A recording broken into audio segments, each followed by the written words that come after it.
Les decía que hay una situación de desagrado porque se plasma situaciones a veces morbosas, ¿verdad? Pensamientos bajos. El día de ayer yo ya les estaba tratando de explicar sentimientos crueles, ¿no?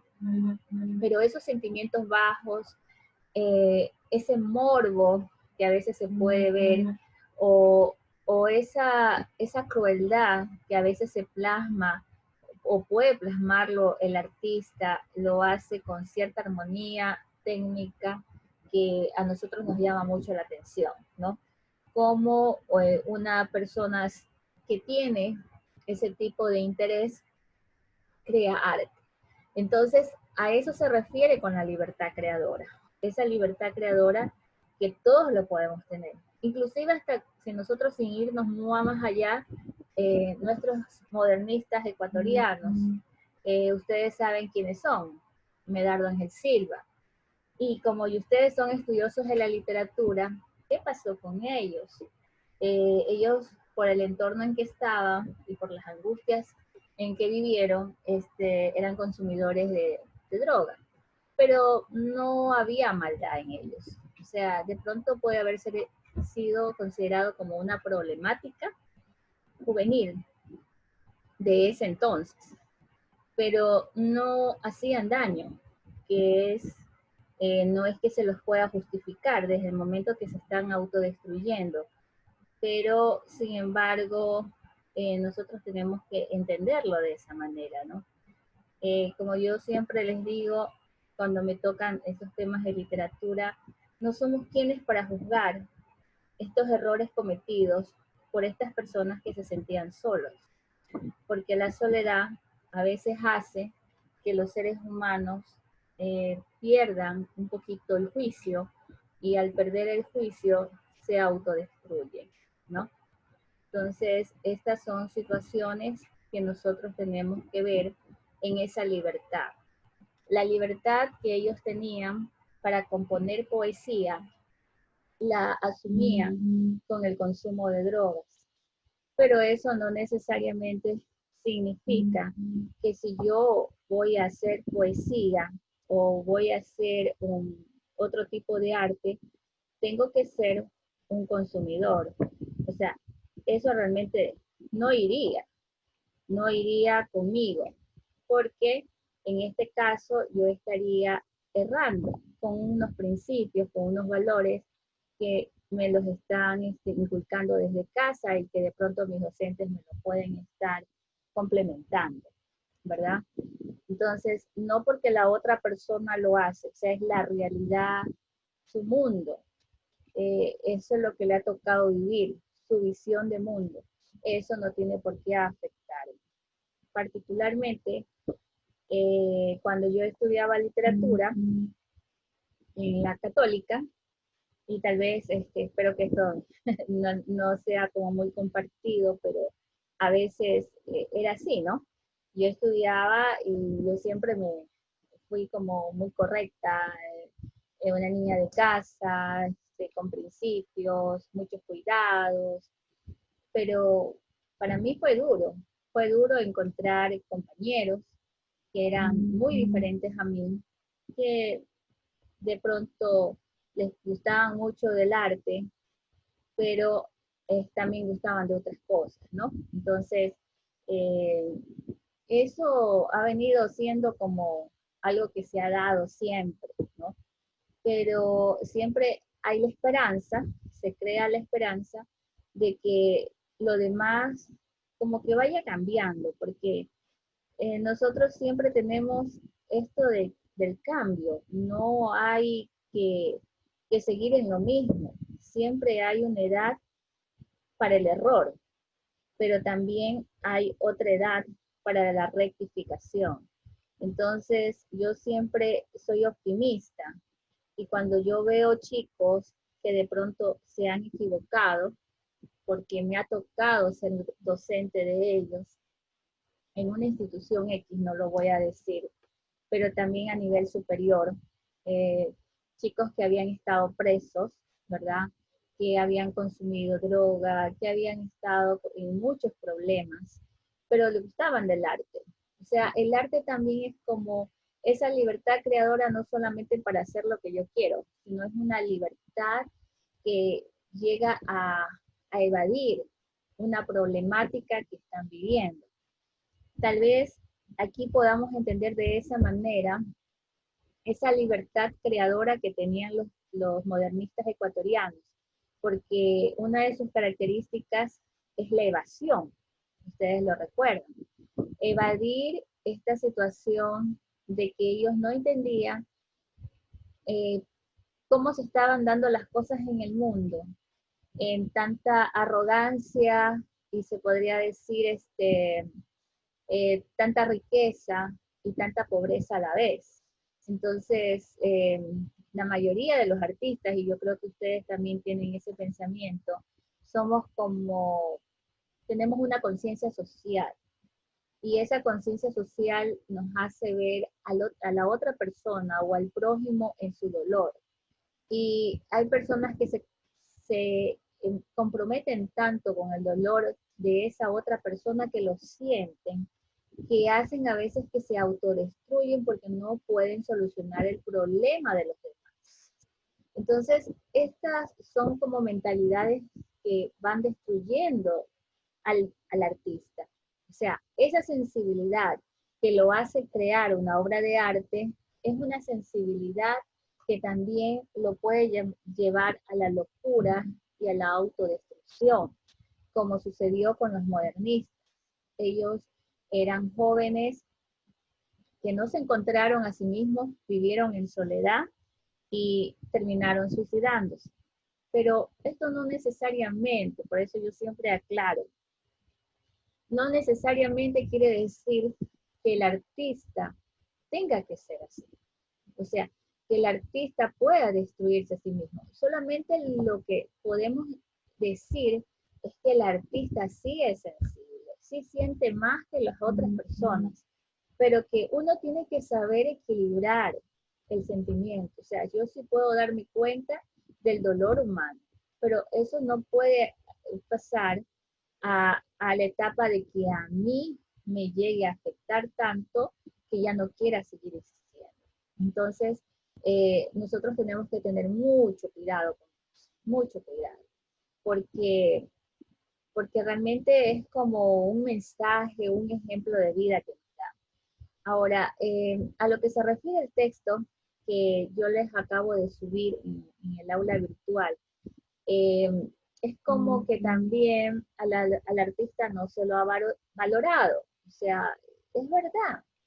Si yo pongo acá un artista, pongo aquí un arquitecto, y aquí pongo un médico, y de pronto pongo un abogado, y le dicen a una persona, elija a quienes de estos profesionales usted escoja, seguramente ellos van a decir al abogado, porque me soluciona los problemas, al médico, porque me salva la vida, al arquitecto, porque me construye casas, pero tal vez al artista no lo mencionan, porque como que lo relegan. Entonces, esa libertad creadora, porque ese texto está hablando de eso, o sea, siempre los artistas, algunas personas equivocadamente los hacen a un lado, ¿verdad? Y hay otras personas que valoran el arte, eso no lo podemos negar, que son capaces de gastar muchos millones por comprar una obra de arte, que yo realmente no lo haría, porque realmente vería primero por mi familia, vería mis posibilidades, y así tenga el dinero, ¿verdad? Así lo tenga, tal vez no pagaría tanto, ¿sí? Entonces, de eso se trata esta lectura que yo les he subido, que como ya mismo vamos a hacer la actividad de la participación, solamente se los he subido como un documento de lectura para que ustedes lo tengan ahí, porque eso también va a formar parte del banco de preguntas que yo voy a realizar o que ya estoy realizando para que ustedes puedan estudiar y prepararse para sus exámenes, ¿no? Entonces, en este momento vamos a comenzar con la participación con 10 preguntas que voy a realizar y que espero que todos estén atentos a lo que vamos a hacer, ¿verdad? La primera pregunta, ¿qué es el taller literario? Clara, por favor. Ya.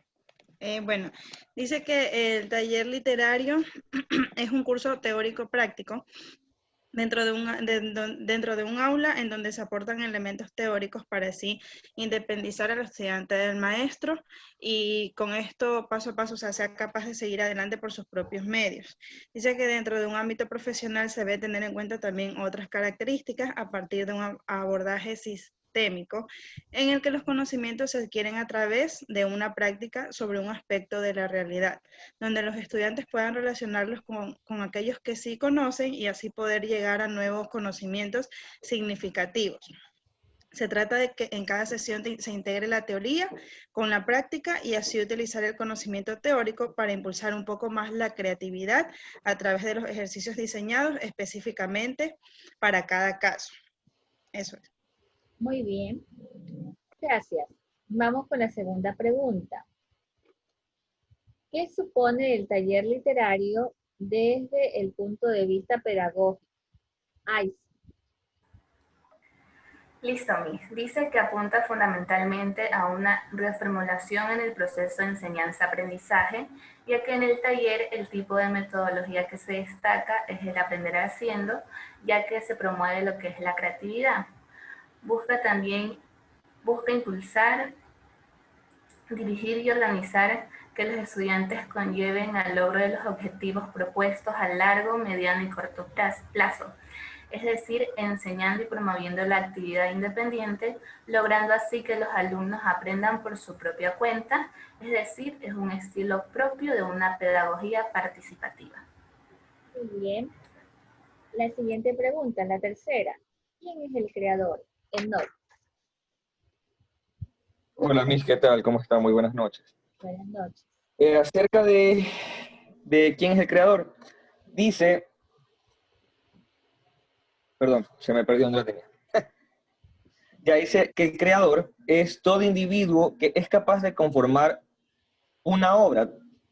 Trátese esta de algo objetivo, pero original como un tallado, un edificio o algo subjetivo y plasmado a través de las letras o de la música. Sea como fuere, el creador es el sujeto con capacidad para realizar una determinada obra, que pueda constatarse con una objetividad sin discusión.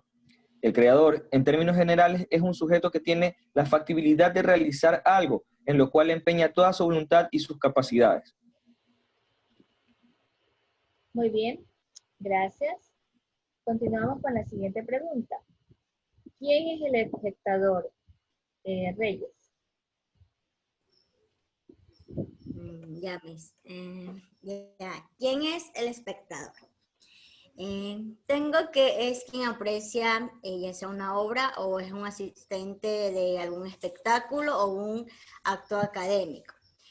Por ejemplo, en lo que corresponde al teatro, el espectador dice que reviste una importancia fundamental, no solamente como destinario de la representación, sino también por la comunicación privilegiada que se establece entre él y el actor o los actores en escena. Y en cambio, en el acto académico, podemos, tanto el estudiante como el docente pueden ser espectadores. Por ejemplo, en un tema de exposición, tanto el profesor como el profesor y los estudiantes pueden ser espectadores. O a su vez, por ejemplo, ahorita en las clases, nosotros somos espectadores y usted es quien da la clase, en este caso, el anfitrión de la clase. Gracias. Ok, gracias. ¿A qué se llama obra de arte? Ricardo. Se le llama obra de arte a una expresión, es como una ventana abierta a la creación. Es un producto que transmite una idea o una expresión sensible, que se trata de plasmar la intención de un artista. Metafóricamente también es algo muy bien hecho. Una obra de arte es un objeto que representa los valores universales más trascendentes de la humanidad. o que en todo caso conlleva una reflexión importante respecto a ellos.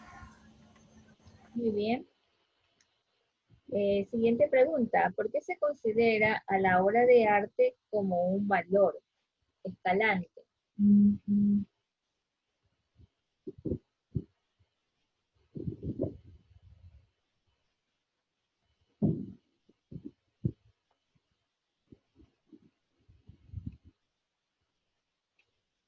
¿Escalante se encuentra?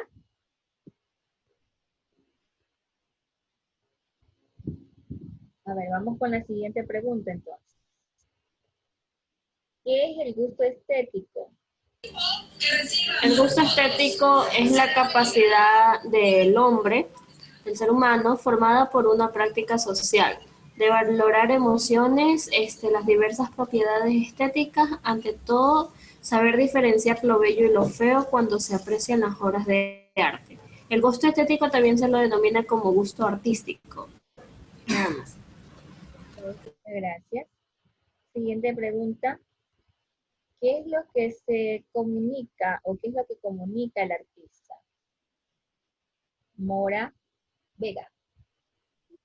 Sí, Miss. El artista o intérprete es quien comunica y toma en cuenta la sensibilidad personal en un modo elevado y lo pone a servicio de la estética. Utiliza su energía vital en la conversión de sus fuerzas a la interpretación más adecuada de una obra. Por ello, recrea la obra de arte, aunque muchas veces no la haya elaborado él mismo, sino que la elaboró alguien más, pero él es el artista por el motivo de que es quien la eleva, pues, ¿no? Quien la interpreta, quien la dramatiza y quien la hace suya.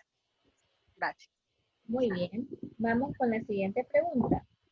¿Por qué una obra de arte puede ser considerada subjetiva? Mora Rivas.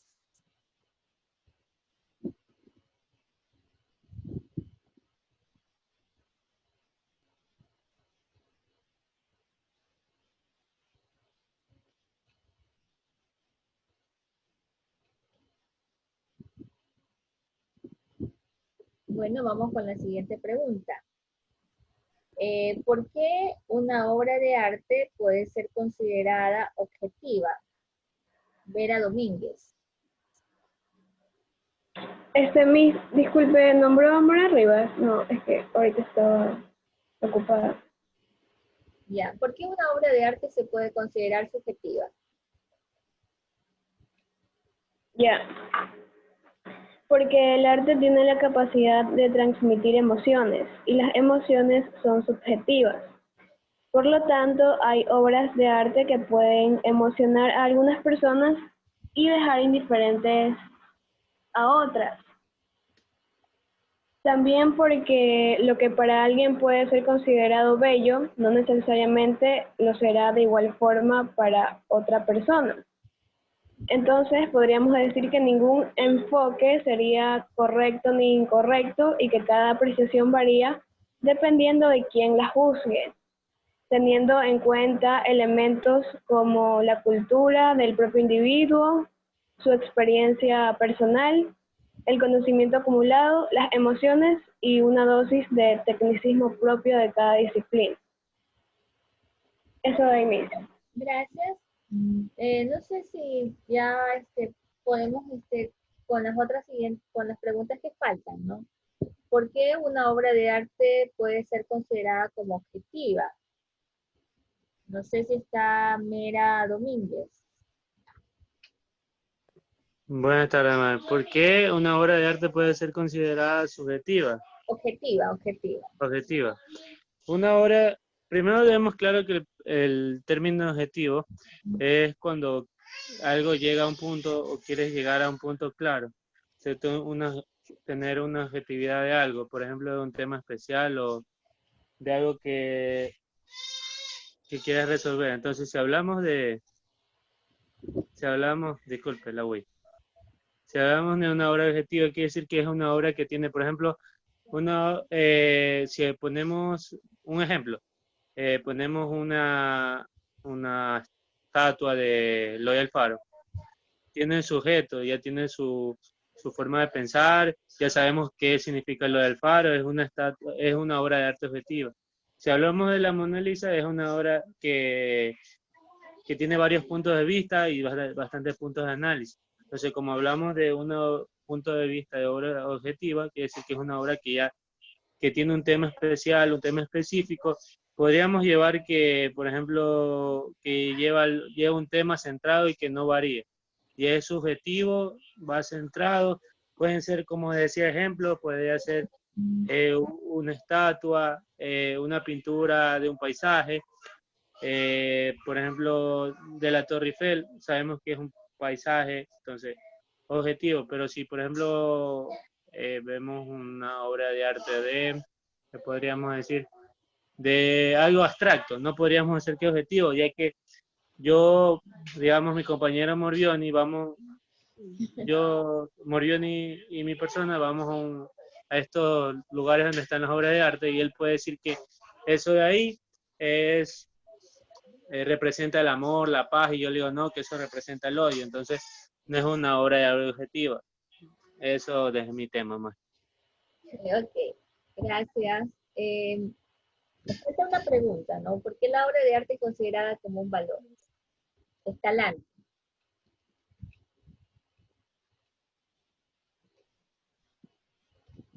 Bueno, como no está escalante, me parece, vamos a dejarlo así. Bueno, vamos a contestar mejor la pregunta para que todo quede como claro, ¿no? ¿Por qué la obra de arte se la considera de pronto como un valor? Porque es la mejor forma de hacerla o reconocerla, se podría decir. Porque si es considerado como un valor, nosotros podemos tener sentimientos encontrados. Y sentimientos encontrados en el sentido antagónico de que el valor de la belleza tiene el antagónico de la fealdad. Entonces, una obra de arte de esa manera la podemos entender. Algo hermoso o algo feo, pero sin dejar de ser una obra de arte, como yo lo dije en la clase anterior.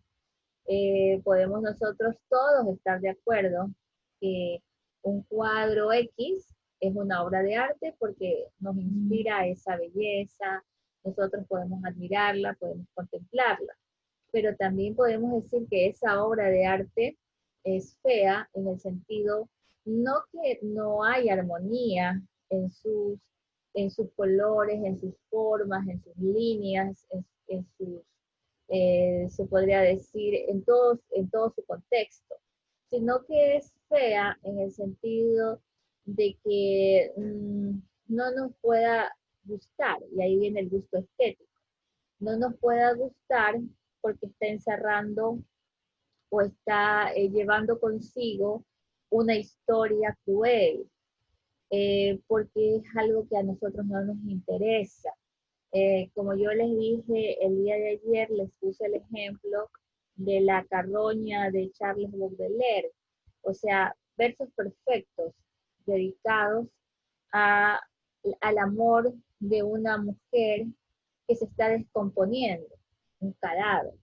Entonces, inclusive hasta detalla cómo van saliendo los gusanitos de ese cadáver, y yo no puedo, o sea, sentir que realmente eso me pueda agradar, pero sin embargo puedo sí reconocer que la versificación que hizo Charles Baudelaire en ese poema está perfecto, ¿verdad? O también en sus poemas que fueron censurados en Alemania, ¿verdad? Y en otros países europeos, cuando él estaba haciendo poesía para el demonio, invocando al demonio. O sea, no me agrada, porque yo soy una persona que piensa diferente, o porque somos personas que siempre estamos pensando en el bien, ¿no? Porque hay una rivalidad entre el bien y el mal, entonces siempre vamos a buscar que el bien prime. Entonces, esa censura se hizo porque él lo hizo en un estado de rebeldía. Ustedes saben que la vida de Charles Baudelaire fue difícil. A los 12 años se vio alejado de su familia porque el padrastro lo abandonó. Y entonces se hizo un chico rebelde. Y porque no es que necesariamente, o sea, tenemos que entender así, era malo, sino que le gustaba llevar la contraria, demostrar de pronto a las demás personas que no estaba de acuerdo, que no estaba de acuerdo con lo que pasaba, ¿no? Entonces, esa era su forma de llamar la atención. Pero su poesía tiene que ser reconocida, porque es una poesía perfecta, ¿sí? Entonces, ese es el valor que nosotros le damos a la obra de arte. O sea, desde el momento en que la catalogamos, lo subimos a la categoría, podría decirse así de esa manera, de valor, entonces es un valor estético. Un valor estético que gusta, o un valor estético que disgusta, o un valor estético que creo que es interesante, o un valor estético que sé que es hermoso, pero de pronto no me llama la atención, porque no va con mis ideas, no va con mis principios, no va con mi forma en que he sido formada, en mi educación, como profesional, como ser humano. Entonces, a eso se refiere, ¿no? Entonces, ya con esto, nosotros terminamos las preguntas que se realizaron para el día de hoy, para considerar sus puntos por participación, ¿no? Entonces, felicito a cada uno de ustedes por haberlo hecho, por haber participado, al igual que a los otros chicos que ya tienen sus puntos. Vamos a continuar con algunos que nos están faltando por ahí, y así les pido, por favor, les vuelvo a insistir, leer ese documento que se ha subido, esta manera de lectura, pero sin embargo es el tema de su unidad número 2, ¿no?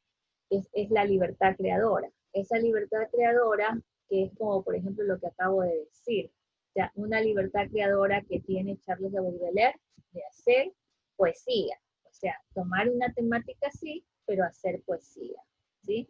Hacer literatura. Bueno, hasta aquí nos vamos a quedar, chicos. Les agradezco a todos. Y feliz Día de Reyes.